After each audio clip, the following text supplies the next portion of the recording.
What's going on, y'all? Machiavelli Mills TV. I hit that like button and hit the subscribe button. So, yesterday, I was watching a clip from Jeff Teague's podcast, Club 520, and he was talking about a story with Jabari Parker, right? And him giving a shout out to Jabari Parker and talking about when he was playing with Jabari in Atlanta.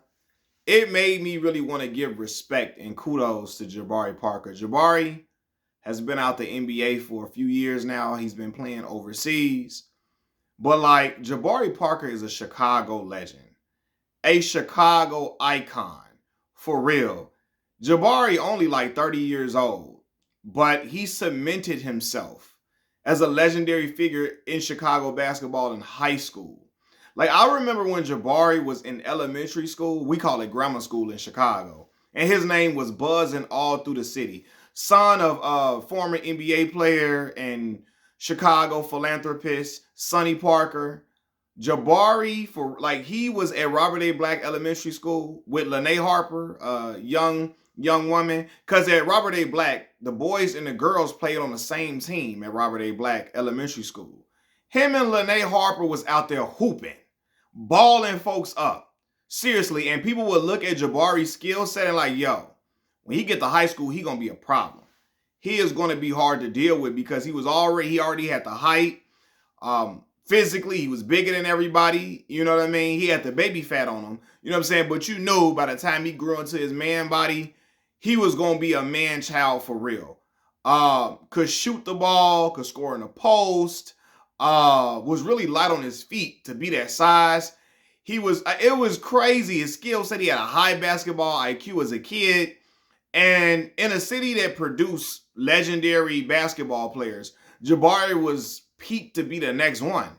You know what I mean? Matter of fact, I remember my brother coached at Cone, I think it's Alfred D. Cone, I believe. Cone Elementary School. My brother coached there, right? And he was coaching a young guy named Terrence Speedy Quinn. Call him Speedy. But his name was Terrence Quinn. And he was coaching Marquis Williams. Now, Marquis and Speedy went to go start at my high school, Morgan Park High School, playing under Nick Irvin. But at Cone, they played under my brother, right? And so my brother took them to go to Cone was playing Robert A. Black. And I wasn't at this game, but one of my right-hand mans, Melvin always say this is the greatest elementary school game he ever saw. Because it was Jabari Parker and Lene Harper, a young girl versus Terrence Speedy Quinn and Marquis Williams, and they was going at it. And Lene, she went to go play later. Lene played high school ball at Whitney Young. She started at the University of Kentucky for 2 years before transferring to Ohio State. She then went to play in the WNBA for the Chicago Sky. I think she played for the Minnesota Lynx, and then she ended her WNBA career playing with the Washington Mystics. But Lene was super skilled, and her and Jabari was going at it with Marquis and Speedy. But this was just a precursor for what we would see in high school. For those who don't know, Jabari Parker is like his Simeon Wolverine teams, him and Kendrick Nunn. Y'all know Kendrick Nunn played for the Miami Heat. Got to deal with the Lakers later on. Him and Kendrick Nunn won 4 straight state titles. They were the first Chicago public school to win 4 straight state titles. Him and the Simeon Wolverines at the 4A level won 4 straight state championships. They were remarkable. And again, Jabari, his skill set expanded. He started to slim out. He started playing like a young Carmelo Anthony, filling it up. He was like, I don't know, Jabari might have been Gatorade Player of the Year. I'm not sure, but I think he was. I remember Alonzo Mourning coming to Simeon High School, I think to give Jabari some award or giving him his praise. Like, Jabari was next up, and it was nothing nobody could do about it. He was a Mormon kid. So I think his finalists for schools was like BYU, it was Duke, I think maybe Illinois, so on and so forth. But he ended up going to go play for Duke under Coach K, Mike Krzyzewski. And at Duke, he was filling it up from the jump. I remember they played this game, I think it was against Kansas. They played at the United Center, I think, and in Chicago. And I think Bari had like 27 points. He was going crazy. He looked like a young Carmelo. His build, because Jabari's 6'8". He's about like 240 pounds at the time. He was agile. Again, post moves. He had a smooth jump shot. He could shoot from mid-range. You could shoot from three. He was nice under the rim. Yeah, he had an all-around game. Could shoot free throws. All-around offensive game for real. And a high IQ. But the thing was, like, he played under control all through. Every time he played, he wasn't out of control. He wasn't, like, easily rattled. None of the sort. The bigger the game, he rose to the occasion. You know, and at Duke, he had a great, you know, that 1 year. He played great that 1 year. But I think they ended up losing in the tournament to, like, Mercer in, like, the second round or something crazy. And they had Jabari. That was interesting. Jabari was playing like big man. He was playing center or power forward for them. That's not his natural position, but Duke was undersized at the time, undermanned, and he went to go get it. He went to go get it every single night. And even in that game, I think Bari had a great game. Even in the game they lost against Mercer, they just didn't have enough from everybody else. But Jabari would end up getting picked second overall in the 2014 NBA draft. And I always say this, man. Derrick Rose, when he got drafted in 2008, out of the University of Memphis, because he went to Memphis for 1 year after starring at Simeon High School. He went to Memphis for 1 year, got drafted. Derrick, like, it was a domino effect from him. Kids in the city of Chicago saw Derrick make it and say, damn, we could do it too. This dude was right at Chicago Public School. Simeon High School won back because Derrick Rose and Tim Flowers, they were the first Chicago Public School to win back-to-back state titles. First Chicago Public League team to win back-to-back state titles, right?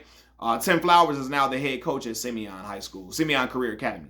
But anyway, they saw Derrick do that. Like, yo, he came from Chicago Public School, and now he in the league, and he, you know, league MVP and all of that. It was a catalyst for other kids to come out of Chicago. Anthony Davis got drafted in 2012 NBA draft. Then you had Jabari Parker. You had Jaleel Okafor. You had Kendrick Nunn. You had Ayo Dosunmu. You had Taylor Horton Tucker out of Simeon. Zach Norvell. You saw a domino effect of players from Chicago getting drafted, getting contracts in the league, finding a way in the NBA and all of that. And Jabari was one of those individuals. He got drafted to the Milwaukee Bucks. I think he tore his ACL his first year, and that's what Jeff Teague was talking about. If Jabari never tears his ACL, we could be talking about him right now dominating the league. He was just that good. By his third year, he was averaging 20 a game in Milwaukee. Him and Giannis were playing together. He eventually ended up leaving and coming to the Chicago Bulls, but he tore his ACL twice. I think he tore his ACL in his third year, the year he was averaging 20. I think he tore his ACL that year as well, or the year after that, I think maybe. But one of those years, yeah, he tore his ACL again. So tearing his ACL twice slowed him down. It kind of changed the way he played, so on and so forth. He comes back home. He signs a 2-year, what was it? It's like a 2-year, $40 million deal with the Chicago Bulls after showing that he had a lot of promise in Milwaukee. He gets to Chicago playing under Fred Hoiberg. Fred Hoiberg gets fired eventually. Jim Boylan becomes the interim head coach. Jim Boylan and Jabari clash. Nobody liked Jim Boylan on that Chicago Bulls roster. Nobody liked him. He clashed with everybody. But he particularly told Jabari, you don't play enough defense. And since you don't play enough defense, you're not going to be playing. So he took Jabari Parker out of the rotation.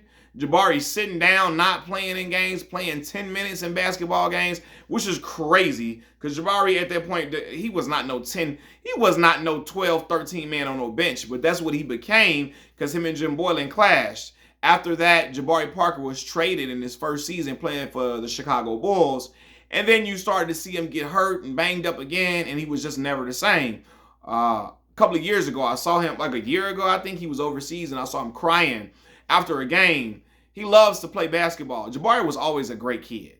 Always a great kid, a role model for the youth in Chicago. A lot of the Chicago shorties looked up to him. He saw how other people looked up to Derrick Rose, and then he became the person that people would look up to in Chicago basketball, especially the youth coming behind him. And he was always a great kid. People always talked highly of him everywhere you went.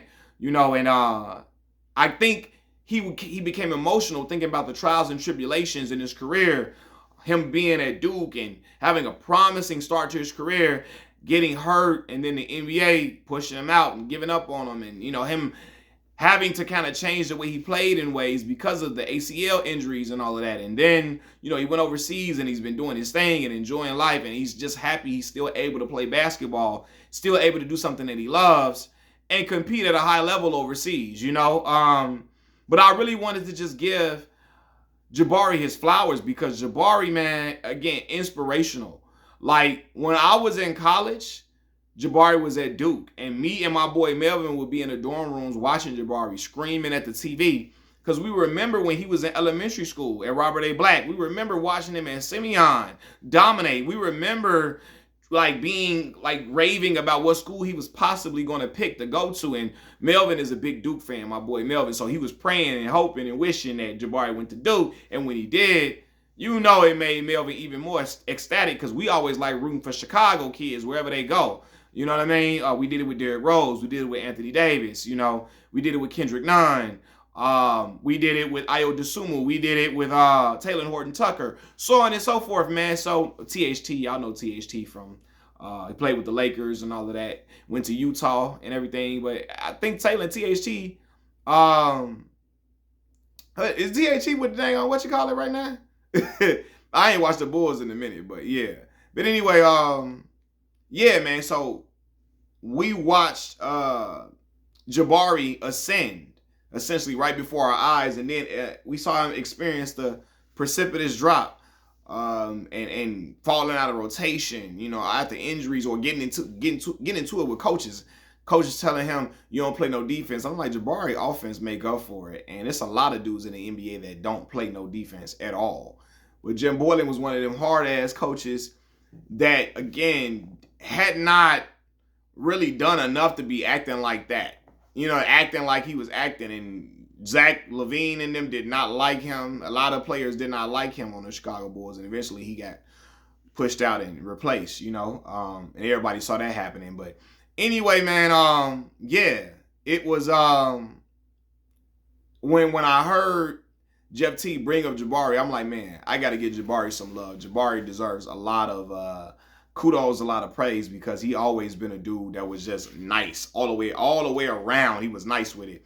And I remember just watching him in high school, yo, he got next. He got then watching him in college, damn, he go to Milwaukee. And I just knew him and Giannis would pair up and they would be dominating for years to come. And then the ACL injuries kind of changed it, and then he ended up coming to Chicago to play home. And he didn't even get to experience that homecoming hometown kid love that Derrick Rose experienced, but still a Chicago legend, a Chicago icon, always will be beloved here, and he should be beloved. Always was a good person. Him, like Derrick Rose, will always be remembered as being good people as well as great basketball players. Great people as well as great basketball players. And that's a testament to how his father, Sonny Parker, and his mom raised him as well. I don't know his mother's name, forgive me, but I know Sonny Parker, Jabari's father. I know his name. So, but anyway, yeah, man. Shout out Bari, man. Machiavelli Mills TV.